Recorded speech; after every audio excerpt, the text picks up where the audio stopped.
ಸೃಷ್ಟಿಕರ್ತನ ರಚನೆಯಲ್ಲೇ ವಿಚಿತ್ರವಾದಂತಹ ಸೃಷ್ಟಿಗೆ ಬಂದು ಗಂಡು ಹೆಣ್ಣಿನ ಸಮ್ಮಿಲನದಿಂದಲಾಗಿ ಒಂದು ಜೀವನ ಉದಯ. ಆದರೆ ಗಂಡೆ ಹೆಣ್ಣಾಗಿ ಆ ನಾರಿ ರೂಪವನ್ನು ಕಂಡು ಬರಲಾದವರು ಮೇಲ್ಲೋಕವಾಸಿಗಳಂತಹ ದೇವೇಂದ್ರ ಹಾಗೂ ಸೂರ್ಯನಾರಾಯಣ ಅವರಿಬ್ಬರು ನೆನೆದಾಗ ಹುಟ್ಟಿಕೊಂಡವರು ನಾವಿರುವರು ವಾಲಿ ಹಾಗೂ ಸುಗ್ರೀವರು.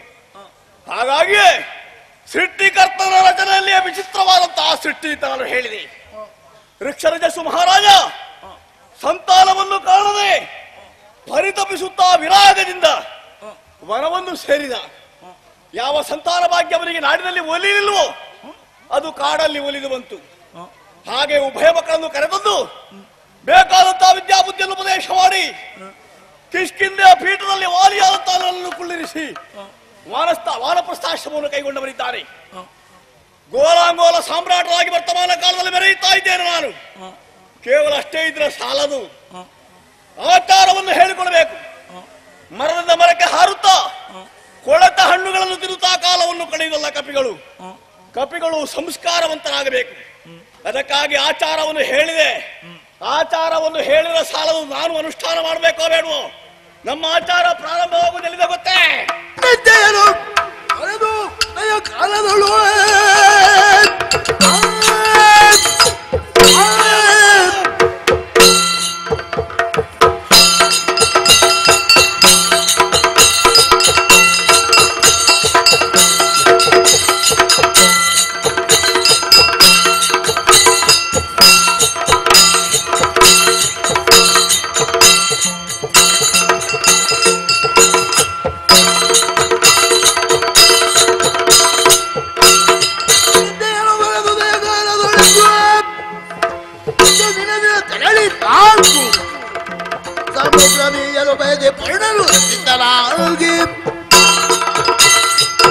ಆಚಾರವನ್ನು ಹೇಳುವವರು ಬಹಳ ಮುಂದೆಗಳಿರ್ಬೋದು ಲೋಕದಲ್ಲಿ. ಆದರೆ ತಾವು ಅದೇ ಅನುಷ್ಠಾನವನ್ನು ಜೀವನದಲ್ಲಿ ರೂಢಿಸಿಕೊಂಡಿದ್ದಾರೆ ಎಂಬುದು ಬೇಕಾದ ಮುಖ್ಯ. ವಾಲಿಯಾದ ನಾನು ಹಾಗಲ್ಲ. ನಾನು ಆದರ್ಶವಾದಂತಹ ಬಾಳುವೆಯನ್ನು ಸಾಗಿಸುತ್ತಾ ಇದ್ದೇನೆ. ಆಚಾರವನ್ನು ಹೇಳ್ತಾನೆ, ಅದೇ ಆಚಾರದಿಂದ ನಡೆದುಕೊಳ್ತಲೂ ಇದ್ದೇನೆ. ಸೂರ್ಯೋದಯಕ್ಕೆ ಮೊದಲಾಗಿ ಹೇಳುವುದು, ಚತುಸ್ಸಾಗರದ್ದಾದಂತಹ ಸ್ನಾನವನ್ನು ಪೂರೈಸಿ, ಸಂಧ್ಯಾ ವಂದನೆ ಮೊದಲಾದಂತಹ ಕಾರ್ಯಕ್ರಮಗಳನ್ನು ಪೂರೈಸಿ ಮತ್ತೆ ಕಿಷ್ಕಿಂಧೆ ಅರಮನೆಯನ್ನು ಸೇರುವುದು ಪರಿಪಾಠ. ಈಗ ಒಳ್ಳೆ ನಿದ್ರೆ ಬಂದಿದೆ ನನಗೆ ಅಂತ ಗೊತ್ತಾದದ್ದು ಎಚ್ಚರವಾಗುವಾಗಲೇ ಒಳ್ಳೆಯ ಸುಷುಪ್ತಿಯಿಂದಲೇ ಕಾಲವನ್ನು ಕಳೆದಿದ್ದಾನೆ. ಬ್ರಾಹ್ಮಿ ಮುಹೂರ್ತದಲ್ಲಿ ಎದ್ದಿದ್ದಾನೆ. ಸಮುದ್ರ ಸ್ನಾನಕ್ಕಾಗಿ ನೆಗೆಯುತ್ತೇನೆ.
ಮಂದಿಗಳ ವಾರಿನ ಕಡೆಗೆ ನಾನು ಬಂದು ಧುಮುಕಿದಂತಾದ್ರೆ ಆಶ್ಚರ್ಯ ಕಾಣ್ತಾ ಇದೆ. ಸದ್ದು ಕತ್ತಲಗಳು ಬಹಳ ಮಂದಿಗಳು ಇಲ್ಲಿ ಸೇರಿದ್ದಾರೆ. ನಿನ್ನೆಯ ಪ್ರಾತಃ ಕಾಲದಲ್ಲಿ ಸ್ನಾನವನ್ನು ಪೂರೈಸಿ ಹೋದವನಿದ್ದೇನೆ ನಾನು. ಆದ್ರೆ ಈ ಮಂದಿಗಳೆಲ್ಲಿಂದ ಬಂದ್ರಪ್ಪ? ಏನು ಈ ಗದ್ದಲ? ಯಾರು ಏನು ವಿಚಾರ? ಇದನ್ನು ತಿಳಿಯಬೇಕಾಗಿದೆ. ಆ ಮಂದಿಗಳ ಮಧ್ಯೆ ಸೇರಿಕೊಳ್ತೇನೆ.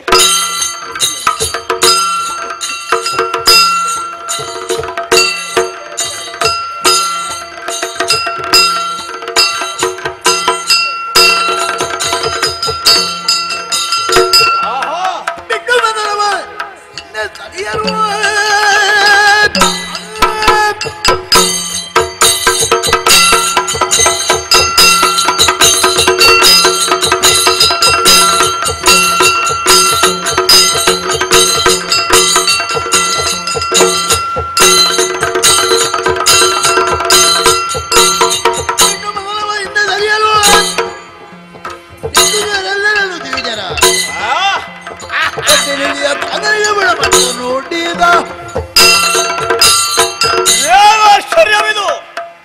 ಸಮುದ್ರ ಸ್ನಾನಕ್ಕೆಂದು ಸಮುದ್ರದ ಬದಿಗೆ ಬಂದರೆ ಬಹಳ ಮಂದಿಗಳು ಸೇರಿದ್ರು. ನನ್ನ ಪ್ರವೇಶವಾಗುವಾಗಲೇ ಎಲ್ಲ ಓಡಿ ಹೋಗ್ತಾ ಇದ್ದಾರೆ. ನನ್ನನ್ನು ನೋಡುದು ದೂರ ದೂರ ಸರಿಯುತ್ತಾ ಇದ್ದಾರೆ. ಏನು ಭಯಗೊಳ್ಳುವ ಹಾಗೆ ಉಂಟು ನನ್ನ ಆಕೃತಿ. ಏನೇ ಇರಲಿ, ಇಲ್ಲಿ ಏನು ನಡೆಯುತ್ತಾ ಇದೆ ಎಂಬುದನ್ನು ತಿಳಿಯಬೇಕಾಗಿದೆ ನನಗೆ.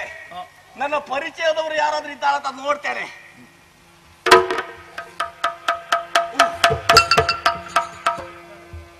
ಆಶ್ಚರ್ಯ! ಸುರ ಅಸುರರು ಪರಸ್ಪರ ವಿರೋಧಿಗಳು ಇಲ್ಲಿ ಒಟ್ಟಿಗೆ ಇದ್ದಾರಂದ್ರೆ ಅದರಲ್ಲಿ ನನ್ನ ಅಯ್ಯನಾದಂತಹ ಸುತ್ತರಾಮ ದೇವರಾಜರ ಇಲ್ಲಿದ್ದಾರೆ. ಯಾಕಂತ ಗೊತ್ತಾಗೋದಿಲ್ಲ. ಅವರ ಬಳಿಗೆ ಹೋಗಿ ವಿಚಾರ ಕೇಳ್ತೇನೆ, ನೋಡೋಣ. ಸುರ ಅಸುರರು ಪರಸ್ಪರ ವಿರೋಧಿಗಳು ಇಲ್ಲಿ ಒಟ್ಟಿಗೆ ಇದ್ದಾರಂದ್ರೆ ಅದರಲ್ಲಿ ನನ್ನ ಅಯ್ಯನಾದಂತಹ ಸುತ್ತರಾಮ ದೇವರಾಜರ ಇಲ್ಲಿದ್ದಾರೆ. ಯಾಕಂತ ಗೊತ್ತಾಗೋದಿಲ್ಲ. ಅವರ ಬಳಿಗೆ ಹೋಗಿ ವಿಚಾರ ಕೇಳ್ತೇನೆ, ನೋಡೋಣ. ನಮೋ ನಮಃ. ಶುಭವಾಗಲಿ ಎದ್ದೇಳು. ಆದರೆ ನುಡಿಯ ಅವತರಿಸುಚಿಯ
ನಡೆಸುತ್ತಲಿರುವೆ ನೀನು ಕೇಳಲು ನುಡಿದನ ತೇಜನು ಮೇಲಿನಲು ನುಡಿದ ನಾನಾ ತೇಜನು ನುಡಿಯನವದರಿದು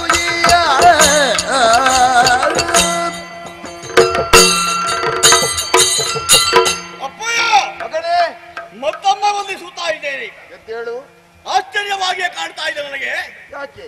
ನಿನ್ನೆ ದಿವಸ ಈ ಉತ್ತರ ಸಮುದ್ರವನ್ನು ಸೇರಿದವನೇ ನಾನು. ಸಮುದ್ರ ಸ್ನಾನವನ್ನು ಪೂರೈಸಿ ನಾನು ಕಿಷ್ಕಿಂಧೆಯನ್ನು ಸೇರಿದವನಿದ್ದೇನೆ.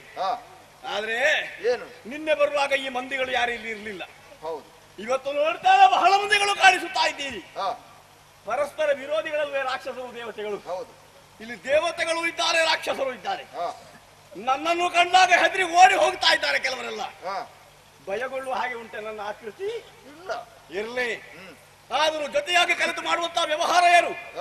ದೇವಲೋಕದಲ್ಲಿ ಇದ್ದುಕೊಂಡು ಮೂರು ಲೋಕದ ಕ್ಷೇಮ ಚಿಂತನೆಯನ್ನು ಮಾಡುವವರು ನೀವು. ಹೌದು. ಆ ದೇವಲೋಕವನ್ನು ಬಿಟ್ಟು ಭೂಲೋಕಕ್ಕೆ ಇಳಿದಿದ್ದೀರಿ. ಈ ರಾಕ್ಷಸರನ್ನು ಜೊತೆ ಸೇರಿಸಿಕೊಂಡಿದ್ದೀರಿ ಅಂದ್ರೆ ಏನು ಕಾಯಕದಲ್ಲಿ ತೊಡಗಿಸಿಕೊಂಡಿದ್ದೀರಿ ಅಂತ ನನಗೆ ಗೊತ್ತಾಯ್ತು. ಅಪ್ಪ, ನನ್ನ ಪ್ರಶ್ನೆಗಳಿಗೆ ಸಾಧುವಾದಂತಹ ಉತ್ತರವನ್ನು ಕೊಡಬೇಕು. ಏನು ಕಾಯಕ, ಯಾಕಾಗಿ ಮಾಡ್ತಾ ಇದ್ದೀರಿ?